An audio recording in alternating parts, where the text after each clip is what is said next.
I'm here with Alexander Mercouris, editor-in-chief of the Duran. Alexander, we have a great article via Caitlin Johnston, and we mentioned her the other day on our live. We are fans of her work. I'm a fan of her work. We were talking before we did the live that you enjoy reading her articles as well. She has a great article. We caught it on Zero Hedge, and they were running it, and it's titled CNN and Washington Post demand that Trump further escalate tensions with Russia. And it's basically a video of CNN's Fareed Zakaria calling. I mean, I'll summarize it and then I'll let you get into it before we show the video to our viewers. Basically, Zakaria is calling for war between Russia and the United States over Venezuela.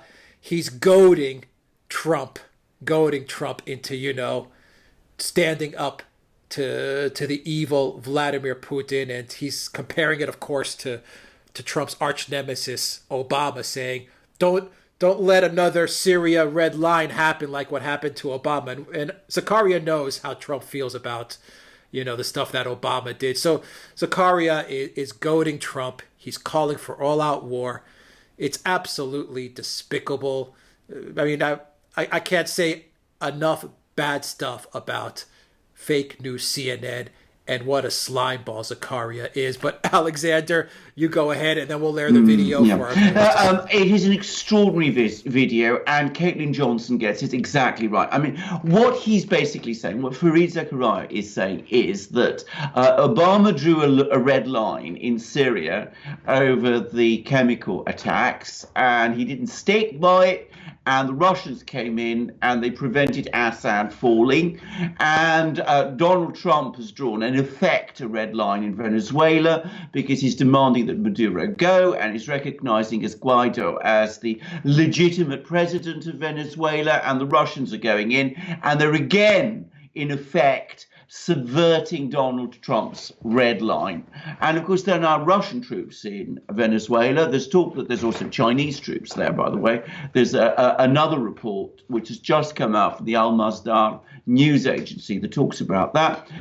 And the implication... Maybe Turkish? Maybe Turkish too. But definitely, it seems definitely Chinese. Anyway, the implication is that a regime change in Venezuela is a legitimate and appropriate objective for the United States, that Putin is somehow acting illegitimately. He always personalizes it around Putin, is acting inappropriately by resisting regime change in Venezuela and elsewhere, that if Donald Trump doesn't stand up to Putin in some unspecified way and stop this and impose his red line on the Russians, that will be appeasement of Russia.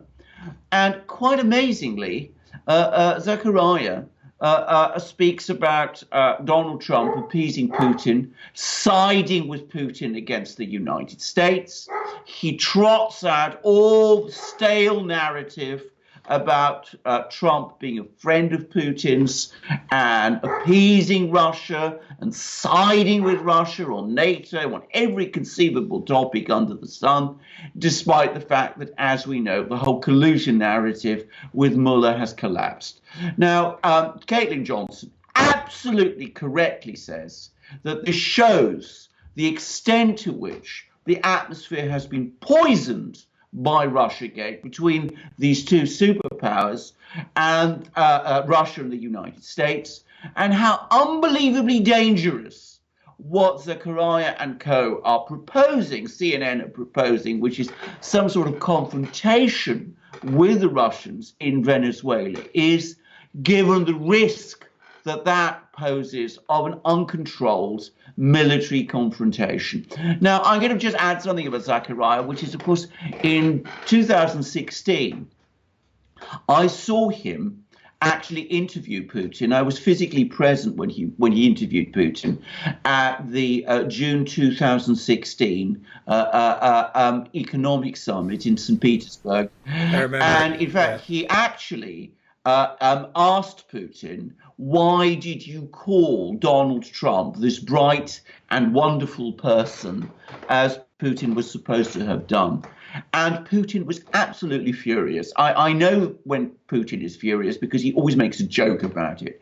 And he countered by telling Zakaria, I never said anything of the sort about Trump.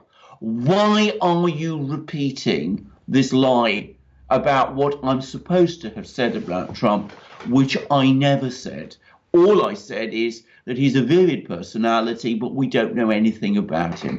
And I saw that confrontation. It struck me that even then, and in Putin's presence, Zakaria and CNN were clearly trying to construct this narrative that they've stuck with ever since about Putin and Trump being somehow associated with each other. And this is before Russiagate really got going.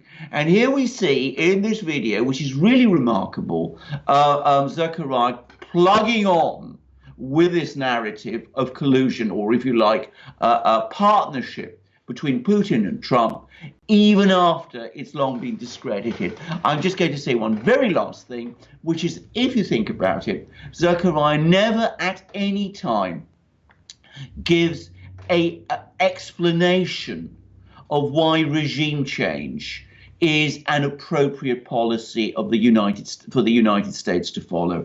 He never says at any point in that video that it's legal, that it's legitimate, that he admits that Maduro has popular support inside Venezuela itself, and he never questions the right of the United States to interfere in a country like Venezuela and to overthrow its government. He takes it for granted that the United States has the right to do all of these things, and he also takes it for granted that it is wrong for Russia and other countries to oppose it. So here we see the neocon imperial narrative in action.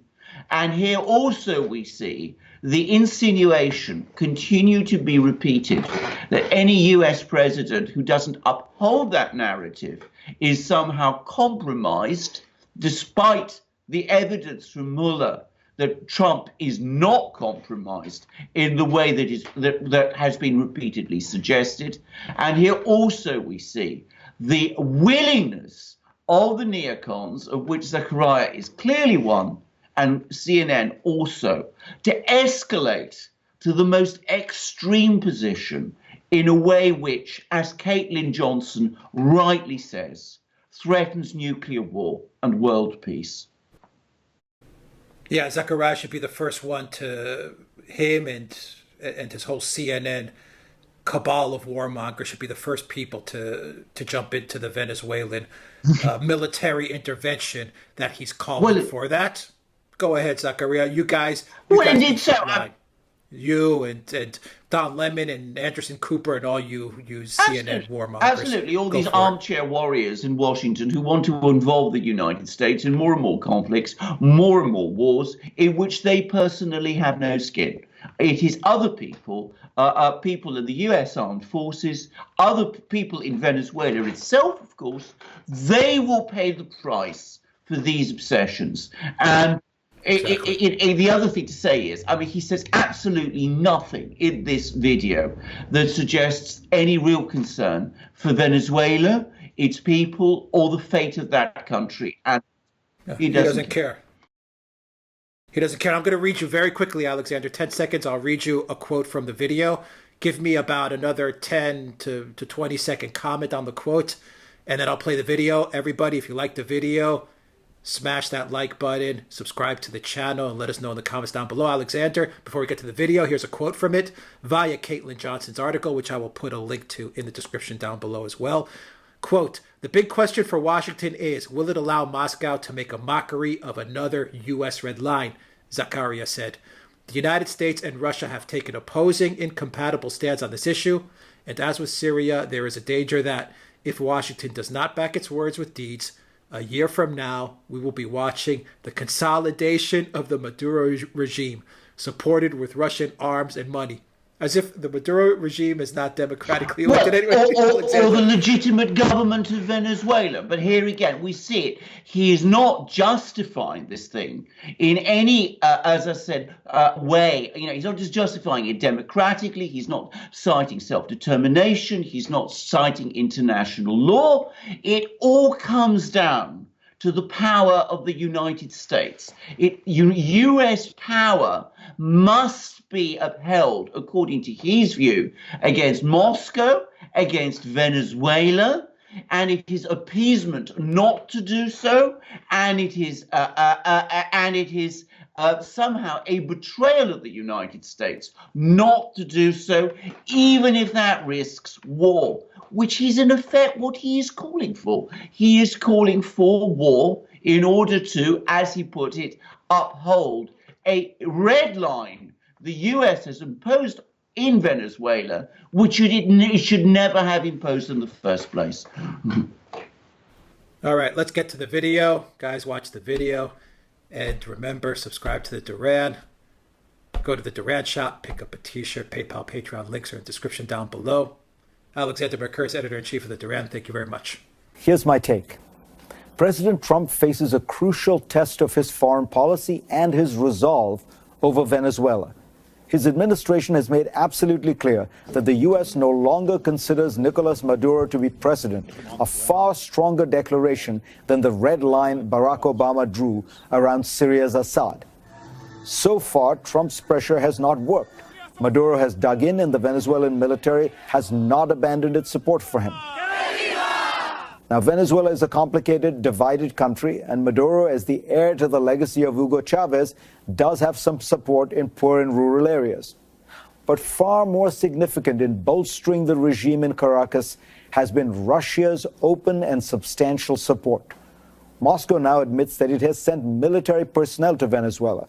2 Russian military planes arrived in the country last weekend, carrying about 100 troops.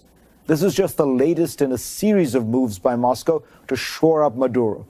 Over the last few years, Russia has provided wheat, arms, credit, and cash to the flailing, carrying about 100 troops. This is just the latest in a series of moves by Moscow to shore up Maduro. Over the last few years, Russia has provided wheat, arms, credit, and cash to the flailing Caracas government. Estimates of Russia's total investment in Venezuela vary from $20 to $25 billion. The Venezuelan gambit appears to be personally significant for Russia's President Vladimir Putin.